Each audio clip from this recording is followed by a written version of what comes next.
Сәлем барлықтарыңызға, сіздермен Арайдың асханасы. Бүгін үй жағдайында осындай үйдегі бар заттардан жасалатын булочка дайындаймыз. Қараңыздаршы, осындай пышный болып шығады ғой, яғни үлпілдек деп айтады ма. Дәл осылай жасап көрсеңіздер, сіздерге ұнайтынына сенімдімін. Ең алдымен бізге керегі жұмыртқа, сүт, сары май, уксус, дрожж разрыхлитель, қопсытқыш, сұйық май, қант және де тұз қажет.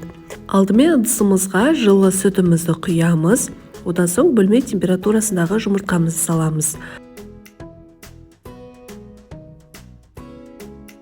Шамалы жақсылап араластырып жібереміз. Одан соң дәміне қарай қант пен тұзды саламыз. Мен қантты көп қоспадым. Егер тәтті булочка болған қаласаңыздар, 2 есе қант қоссаңыздар болады. Мен 4 шай қасық қана қостым. 8-10 шай қасық қосуға болады. Соны ескеріңіздер. Одан соң дрожж қосамыз және де разрыхлитель қосамыз. Қанша грамм қосу керектігін описанияда толықтырып жазамын. Көзбен ұра салып жасай салуға болмайды, өйткені дұрыс шықпай қалады. Сұйық майымызды қостық, одан соң ұнымызды аз мөлшерден салып, жұмсақ қылып қамыр елейміз. Мен ұнды дәл осы стаканмен өлшеп алдым. Осы стаканмен 5 стакан ұн қосасыздар. Одан көп ұнды қосып қоймаңыздар. Егер көп қосып қойсаңыздар, булочкаларыңыз қатты болып көтерілмей қалады. Мінекей, осылай ұнды қосып болған соң қамырымыз біздің қолымызға әлі де жабысады, бірақ сонда да ұн қоспаймыз.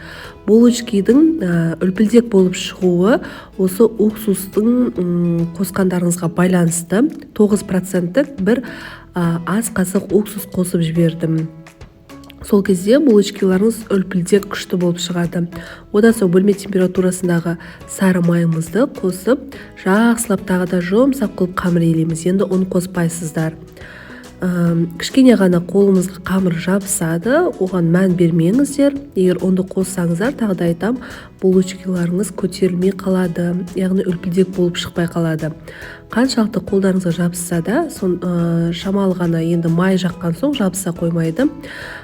Бетін жауып 1 сағатқа қалдырамыз. 1 сағаттан соң дәл осылай көтеріліп тез ашиды. Өйткені оның құрамында разрыхлитель де бар, дрожж да бар, уксус та қостық.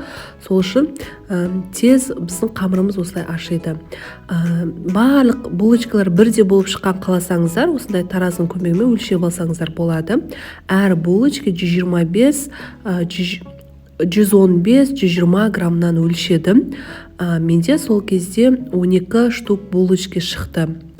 Тағы да қолымызбен әдемі формаға келтіріп, противенге салып, бетін жауып, тағы да 10 минутқа қалдырамыз. Сол кезде өте әдемі болып шығады.